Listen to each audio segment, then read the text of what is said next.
strength and conditioning professional requires constant pursuit of better knowledge, better methods, and better means. But what if there was a place where strength and conditioning coaches could learn from some of the most innovative practitioners in the world, such as Jeff Moyer, Lachlan Wilmot, William Wayland, James the Thinker Smith, and Keir Wenham Flatt? Well, you could find multiple lectures from each of these top-level coaches and a few lectures and examples from yours truly as well, all in the Strength Coach Network. The Strength Coach Network is going to bring you well over 100 different lectures from some of the top practitioners in the world to be your one-stop shop for your continuing education and professional development.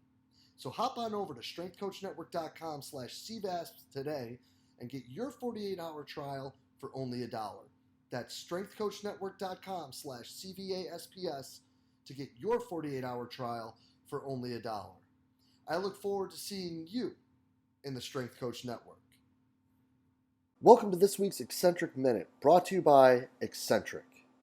This week's Eccentric Minute, we're going to review one of our foundational single leg exercises, and that is the K-Box split squat. Just like with the squat, guys, make sure you got that tether taut when you're at full extension and set yourself a counterbalance. Here we're going to use the barbell on the rack. Sink it down just like a regular split squat, chest tall, and drive through that front foot. I really like that back plate there to take tension off that back toe. As we progress forward, that's going to be big time to help us even keep our weight forward more. As we increase intensity and decrease volume, we're also typically cutting depth, therefore increasing transfer when we're looking at stopping power at a greater height. Guys, give this one a shot. I'm sure that this is one that you're going to find some great carryover for your athletes. I really hope you enjoyed this week's Eccentric Minute. Make sure you check them out at eccentric.com to find out everything you need about the K-Box and the K-Pulley. Hello, and welcome to the podcast.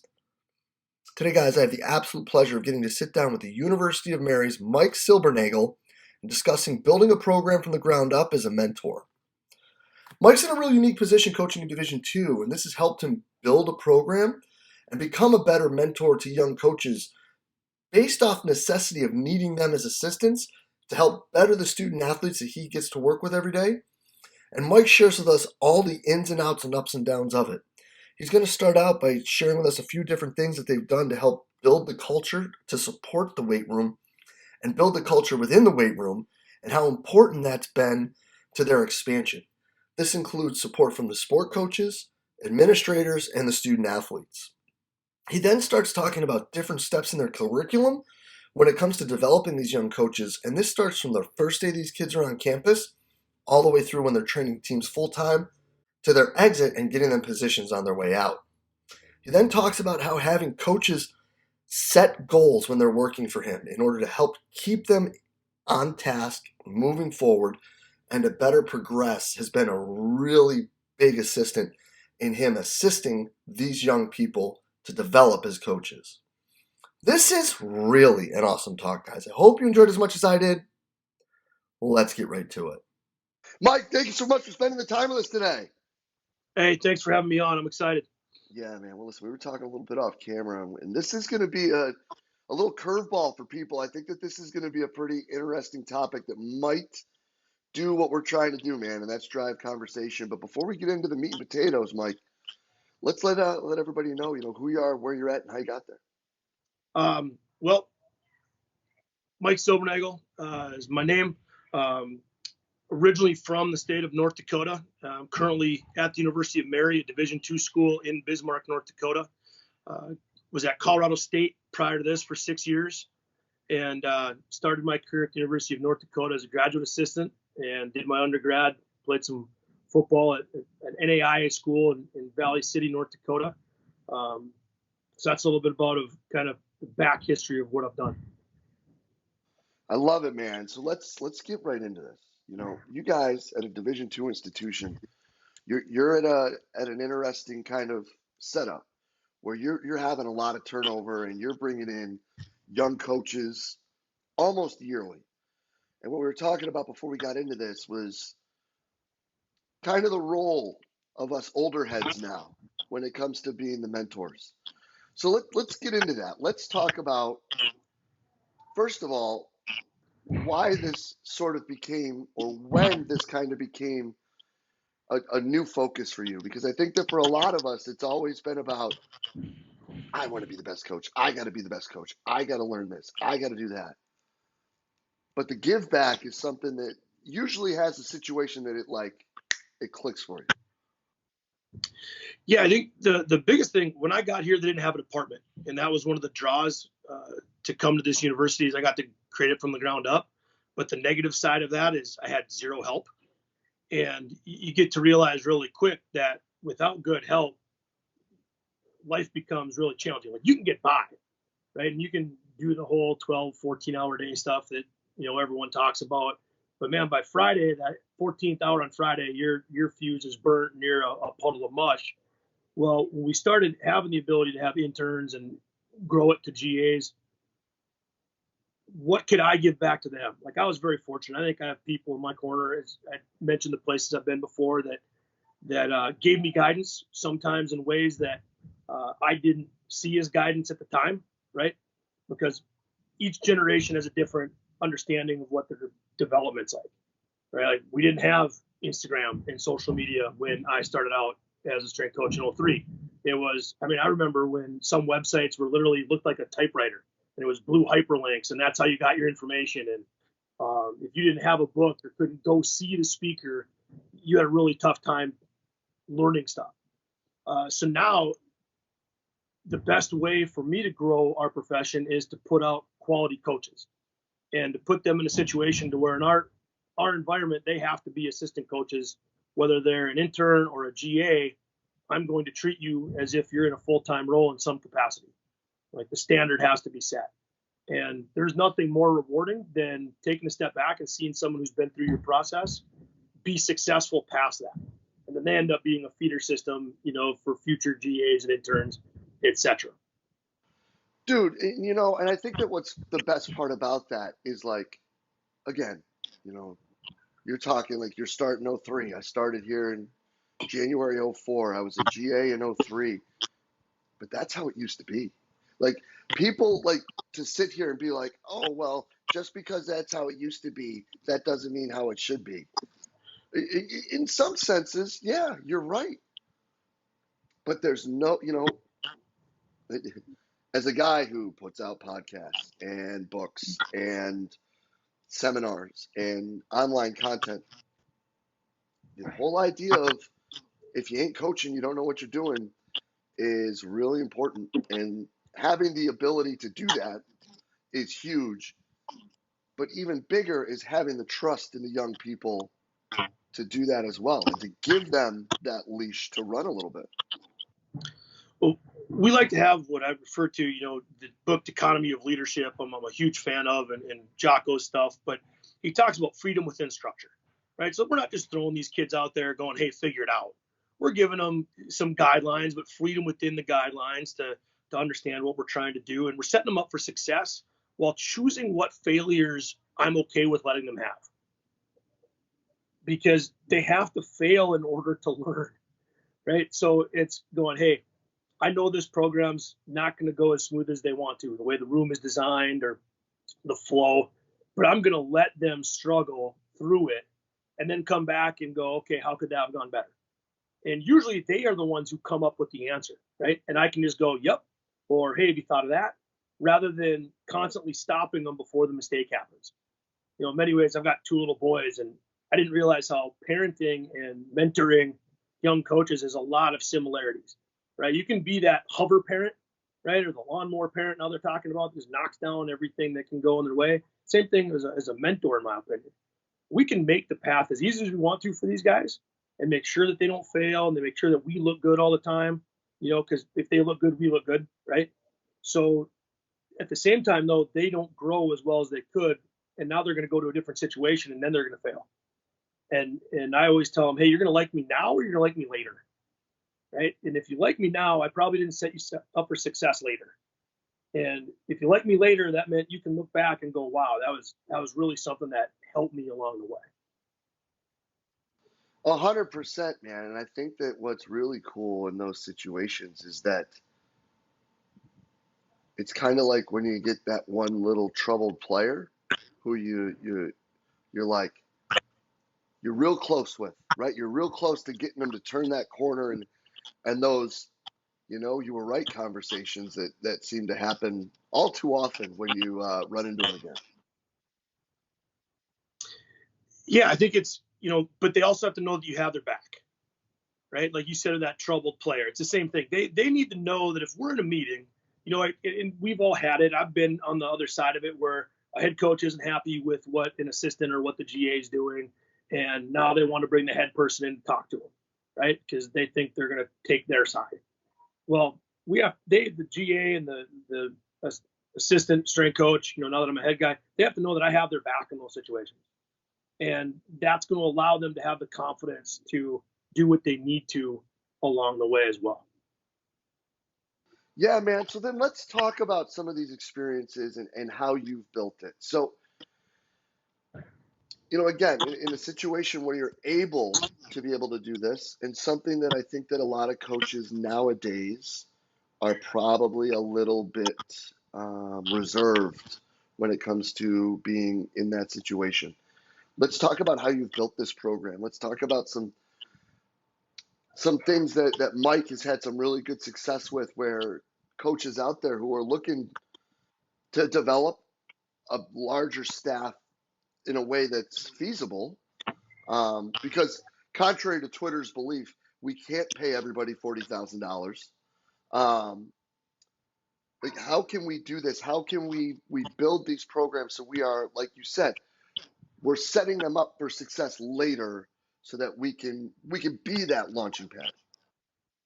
I think some of the things is having the same standard no matter what team you're working with, right? And we have a department standard. When our staff members come in, doesn't matter who they are, we have a big billboard like most people do in their weight room, right? And it says, ours says Marauder Strength. And I'm stealing this from a former softball coach here that made this. It's bigger than us in this aspect. We have a giant hill that we drive up to get to our university. And the coach mentioned, hey, if I get in an accident and I pass away due to that car accident, our program's living on. Like, it's not me, right? And we try to sell that selling point to our staff. Listen, whether we're here or we're gone, Marauder Strength and Conditioning, UMary Strength Conditioning is going to be here. So we have to understand that it's about a group dynamic, and it's about a department. It's not about, did I have my best day? Did I get to do what I wanted? It's not a me thing. It's a we thing, right? So we start off, everyone has the same terminology, right? And I've taken that from a previous mentor of mine, to where the whole department runs things similar, to where we're interchangeable, because there is no such thing as a substitute strength coach, right? You have a sick day, you're not calling in the reserves. So if something happens, I have a meeting, coworker has a meeting, we can just interact and interchange, and the students aren't going, hey, coach, what's this exercise? And you're like, well, I think it means this. Like, we eliminate all confusion from that aspect. That makes our head coaches realize that no matter who they have on our staff, they're getting the same quality of service. It's not this team gets that and that team doesn't. It's, we're all in one and we're all here to help, right? And we're going to go to the sporting events and things like that. My staff grew because of support from our head coaches. Like I said, when I was by myself and doing these things, I actually had head coaches at the end of the year, say, hey, we need to get you more money. Like, what can we do to keep you here? And I was like, hey, can you just go and mention how extra eyeballs would be awesome, right? If there's a way that we could do that. And I'm fortunate, we had coaches who did it, and that's how our staff grew. And then we took advantage. I don't know if it's at every level, but Division II level has a minority grant that the university can apply for, and we applied for it, and we were able to utilize it to help pay that stipend to get a full-time assistant position going. So we utilized resources that were available, that I didn't go to administration going, hey, I need you to foot the bill for a $40,000 a year job. We found an alternative to where some of it got paid for. It was going to help grow the profession while also adding staff. And those have been ways that have been huge for us. Well, finding that support through the coaching staff is, worth its weight in gold. To be able to get them to fight the fight for you is a huge assistant. Yeah, and that came from, I knew when I got here, the first couple of years were a challenge, right? It would have been easy to say, hey, I've put in my time, I'm leaving, in terms of hours in a day, or not treating everybody the same. But that goes a long ways. Like, every kid that walks into our weight room knows that we are doing whatever we can for them given the situation. Not every team wants to train at 6 a.m. Not every team wants to train at 6 p.m. Not every kid wants to go around class schedule. But through our facilities and our size, we try to also explain to those guys that, hey, at different times of the year, there's going to be different sacrifices and different ebbs and flows in the process, and that created buy-in. And this has nothing to do with building the staff, with building the culture. We started selling T-shirts when I first got here, and a lot of it had to do with they were wearing every other university under the sun other than ours. And one of the coolest moments was a few years later. I got a text message from my wife, who was downtown working. She's like, I just saw 8 Marauder strength T-shirts in town. Right? Like, they started taking pride in what we were doing. And then, like you mentioned, with social media, we started growing it because that's where they're at. The kids are on there. So finding a way to do those things matter. Dude, no doubt, because you gotta meet them where they're at, and you've got to give them something to be proud of. Like, I think that it's like cool. It's like cool, right? That like you could sit here and maybe do like before and afters or whatever that is. But like, that's one reason why, like, for a while I've kind of really kept the reins in on like putting out gear for some of the kids that I get to work with, because it's like, when it finally happens, it's gonna be like that F yeah moment. You know what I mean? Yeah, we've got it now. It's almost become like every year we have 100 T-shirts for sale at the beginning of the fall, and that money goes into our fundraising account. And now we even have alumni who will contact me when the school year starts because they want the latest shirt. And we've now done limited quantities. It's kind of cool from that aspect, right? Seniors graduate and they're like, man, I wish I would have bought a shirt in year 2 because I got all the other shirts. And it's really created a fun piece to it, to where it's taken on its own, little following in a weird way. That's rad, dude, because it's almost then like not just the pride aspect, but it's almost like an heirloom / collectible. Yeah, and it's funny because we get, the shirt really hasn't changed much. The logo is pretty much the same on the front. We put a different quote in the back, but they want the different color, the different quote, but they all have it tied in with memories, which is also fun when alumni come back and start talking about that. And then that obviously creates the buy-in from the new kids, right? When they see all these other people excited about it, and all of a sudden that instantly sparks a let's go, this matters, let's have some fun with it. No doubt. Now, I kind of want to spin it back a little bit here, because I think that, the experience that you're providing for these young people, like I think that that's rad when it comes to like what you're doing with the shirts and building this camaraderie within the room. But I also think that what you're doing here with your staff is super duper important, because, back in the day when you were a GA, like when I was at Indiana State, like I had baseball and women's soccer and helped with track and football and men's and women's basketball. Now, people look at it and they think that going to a GA position, you need to go to a Power 5 and maybe kind of just a half-paid intern. So let's talk about your GA experience, because I think people need to hold a little bit more value in what you're providing for these people, because they're coaching. So when our GAs get here, we like to get them here in June. And Division II rules are a little bit different. All we can do is basically monitor workouts. We can conduct fall sports, but nothing's mandatory. So it allows a little bit of a downtime to where we can get them acclimated to what we do, right? Our terminology, we'll put them through one of our programs, right? They'll train with us, me and the full-time assistant, Danielle Radosa, who's here right now. She's been awesome. And that allows them to get a comfort zone and get their feet wet without really having much struggle. So during the summer, if we're able to work with a fall sport, one day I'm just going to hand them the workout and say, all right, you're leading today. No, absolutely zero prep work, right? And I know that our athletes are good enough, right? The kids who are staying in the summer, they're just going to do what they're supposed to do, no matter if they use the wrong terminology, etc. It's kind of fun to see because you'll see upperclassmen look at me like, yeah, they missed that. But it also allows the GA to learn in a comfortable environment first. Then we start going over our programming. We get to July, we start going over what's going to happen in August and what teams they're going to have. And we try to break it up to where every coach has a fall sport, a winter sport, and a spring sport, so they don't get overwhelmed, right? You don't have two off-season teams at the same time. You never have really two in-season teams at the same time. If you do, it's kind of an overlap, right? Like one's finishing and one's starting up. So it allows you to kind of keep your feet wet.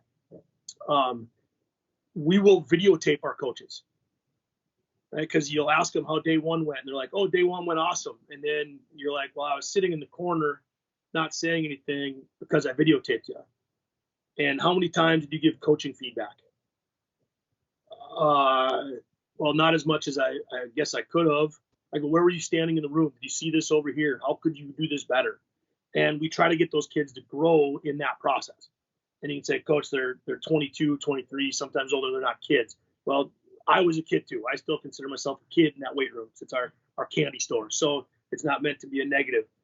But we put them in situations where they have to have meetings with coaches. And before they have the meeting with the coach, they kind of give us a dry run, right? Like, what do you think coach might talk to you about, et cetera? What are you prepared for the meeting for? Because I realized a lot of them would just go over to the meeting unprepared and then come back just shell-shocked, right? They didn't know what they were getting themselves into. So we try to get their feet wet.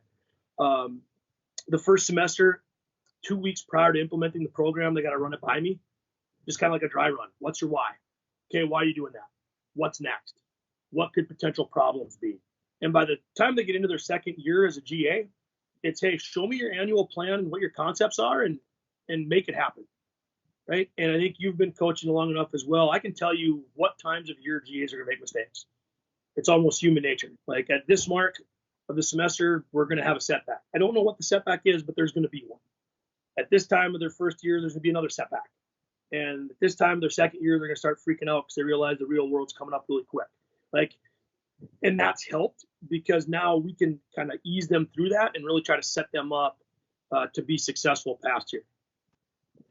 I love it, man, because I think, again, putting them in a situation where they have to understand how to coach and how to handle these things is priceless, because going into, like you said, the real world, which I don't know if we are in the real world or not, but that's a whole nother conversation, where they now have to deal with sport coaches, deal with administration, deal with everything else associated with it. If you haven't even coached, like, how can you tick those other boxes? 100%. So I guess I should have backtracked. One of the first things I do is I have them write their goals out for me. And what they don't realize is it's not just for me to see what their goals are. It's my ammunition in the future. So when they're mad at me because I didn't allow the standard to be met, I'm like, hey, you told me you want to be an assistant strength coach, or you told me you want to be a head strength coach someday. I'm holding you to your own standard, right? You didn't say I want to not be very good, right? You didn't say I want to barely get by. You told me where you want to get to. And I'm just using your own words against you at this point, right? Like I'm pulling them out. I've had a meeting where I've pulled out that sheet, 9 months in, and I've slid it over and I'm like, do you remember writing this? Like, I'm just holding you to your own standard and your own goals. And that's really helped, because then they take a deep breath and they're like, oh yeah, I did say that, right? Like, you're correct. I see what you're trying to do now. And that's been huge in the growth aspect as well. Has it ever backfired? Not yet. And I say that because there's always a chance, right? Like, Knocking wood over here nothing's for ever you. perfect. Yeah. No, because I think that, like, I think above that too, because I think that's brilliant, to be able to sit there and be like, we ask our guys all the time, like, don't you want to be good? Like, how good do you want to be? Like, if you want to be good, like, these are the, like, start here, do that, move forward, sleep, eat, blah, blah, blah. All the things that if we had a nickel for, we could do this for free. You know, we've said them so many times to kids. But that, having them tell you, bringing that back out as a reminder, is brilliant. And on top of that, it could also be a situation where, because a lot of kids that go through GAs and now not, especially in interns, end up figuring out that maybe this isn't for them. Yep. So that learning situation in a positive and a negative could save somebody a lot of headaches. I can't believe I'm going to reference a Disney movie, but you know, you got kids, you've watched them all. The movie Inside Out, right? You can't have happiness without sadness. And I'm trying to get our staff to understand that you can't truly experience joy of the profession without the struggle of the profession, right? There's you don't get to see a kid that walks in that can't even front squat the bar, right, or do a chin up. Sometimes you get more excited about that kid the first time they can do a chin up, right? Like the kid that comes in and can knock out 10 and then can do 12, you're like, oh, okay, great. But the kid that goes from 0 to 1, you almost like want to have a party because you got to see the struggle occur, that light bulb go off. And that's the fun part, I think, with these younger coaches for me, is when you see the light bulb start going off and flicker, and you take a step back and you're like, man, I wish I would have videotaped you, you know, in your interactions, because you are a completely different person right now, and I couldn't be happier for you. I love it, dude. I love it. You can't experience the joy of the profession without the struggle of it. I think it's as simple as that. You know, we focus too much on what we think the profession should be, right? And how we think the progression should go. No progression's ever the same. There's ebbs and flows to every aspect of it. No game plan works the exact same every single time, right? Like coaches make adjustments at halftime and no one thinks anything of it. Why can't we make adjustments with our staffs, with our thought process, whether that's reading books, talking to people, and people not freaking out over it? I mean, you and I both started roughly at the same time. I'm sorry, I look back at programs that I wrote in 03 and I'm going, okay, there's some similarities there, but at the same time, what was I thinking? You know, and rather than being chastised for something, why not go, hey, that's normal progression. You actually learned, you got smarter, you're not going to make the same mistakes. And my situation to my staff is, I don't want you to make my same mistakes because you're going to be better than I was when you came out. You know, you're not going to be as good as I am right now. Let's be honest. You're just starting. I've got X amount of years in the profession, but you can be better at year 2 than I was at year 2, which means by the time you get to my experience level, if you keep progressing, you're gonna be better than me. And that's my goal. I want you to be better than I am, right? Every step along the way. And, you know, sorry, I'm getting a little bit fired up about it, but that's how passionate I am. Like, don't be afraid to make that commitment to an individual and to put them first. Totally, dude, because they've got to be able to make the same knucklehead moves that we made so that they understand that they're knucklehead moves, and that if they can learn from our knucklehead moves, hopefully then they can make better knucklehead moves later and continue that ball rolling. And I think that's something that, you know, social media, teaching them the ins and outs of social media. I was anti it for the longest time, and then realized that, hey, there's some benefit to it. If you told me I'd be doing a podcast, Jay, I would have started laughing at you when I first got into this thing, right? Like, A, we didn't know what it was, but B, like, who am I to make these comments? Well, now it's what information can we put out that's educational? What can we put out that helps tell people what you're doing, right? Like, just communicate to our student athletes. We had a meeting with one of our teams last night, and I'm like, hey, guys, I wish I could meet with you for an hour a day talking about recovery methods, nutritional options, etc. We don't have that luxury here. Follow us on social media to get some of those things. And then telling our staff that, hey, social media, you grew up with it. That's great. Use that as a strength, not a weakness. Stop posting things that may be seen the wrong way from a, stop posting personally and maybe start posting professionally, right? Making your profiles more of a living resume and a living document rather than something that you're just using to socialize with other friends from high school or from college, but actually make it something meaningful. And that's been something cool to see my staff grow in as well. And even myself, like, I never thought we'd be doing some of the things we're doing when we got into it. Yeah, and it's not to say that you can't post the picture of you and your friends at dinner, right? Because like the first word is social.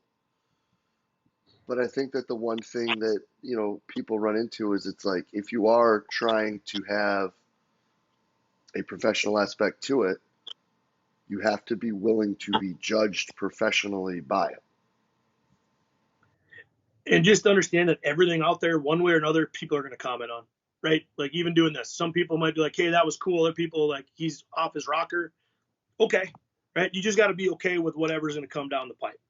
And 100%.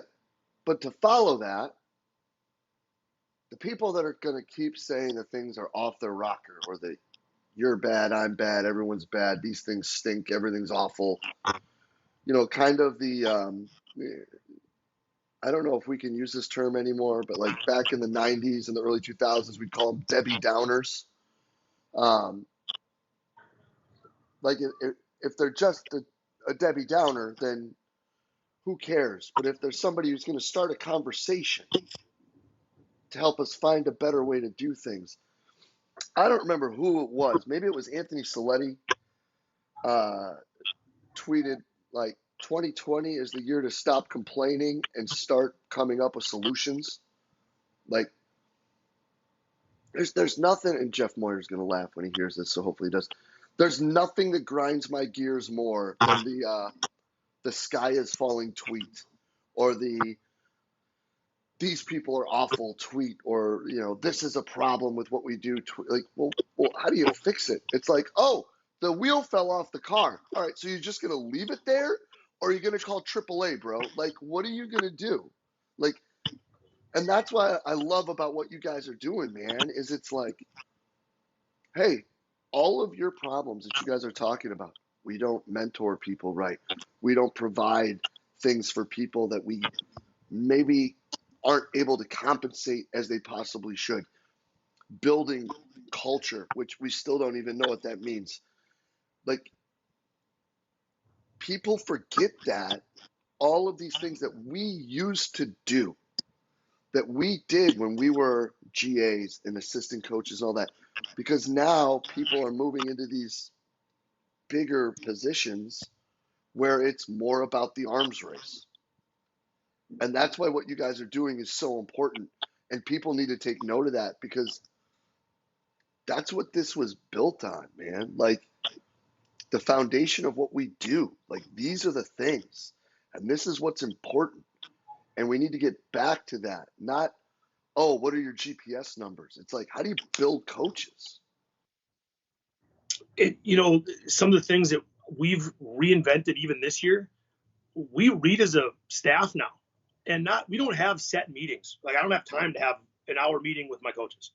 We have a group chat, and if something needs to be addressed, it's addressed, or we meet on the fly type of a situation, whether that's in the hallway or in between a lifting group. But what we've really done is tried to educate ourselves and get different viewpoints within that, because you and I read when we started. So I was, like I said, it was the only thing there, right? So now I've gone back and started reading books to not to tell them what they're doing right or wrong, but to show them where I'm coming from. Like this is where our information came from, right? Like I didn't make this up. Okay. And we're taking some from this person, some from that person, and we're making this recipe that we're trying to, have this awesome outcome at the end. Sometimes it is, sometimes it needs a little tweaking, but don't think that I just am pulling this stuff out of thin air. And let's start reading some older school stuff or some science, and sometimes it's sports psychology. But let's talk about it and find out not just the highlighted information, right? Like not like the Twitter bullet point, right? But what is the actual meaning of this chapter or the meaning of this concept? And how can we use that concept in our setting when we don't have Tendo units? And they're talking about bar speed, right? Well, guess what? They didn't have Tendo units forever. Like, how did a coach judge bar speed before? And I'm not saying it's as simple as is it going fast or not, but look, and those are the things that we're trying to also create, is looking back at the past and thinking some of those things that you and I did coming up and reinventing it, because it's just not as commonplace anymore, while integrating newer style as well, right? Still using who to follow on social media and who to talk to at a conference, but also doing the reading and researching as well. I love it, man. Mike, this is absolutely killer stuff. Where can people see more about what you guys are doing up there? Right now on on Twitter, on Instagram, at YouMaryStrength, YouTube.com/Marauder Strength. I'm sorry, it's not all the exact same. We're working on it.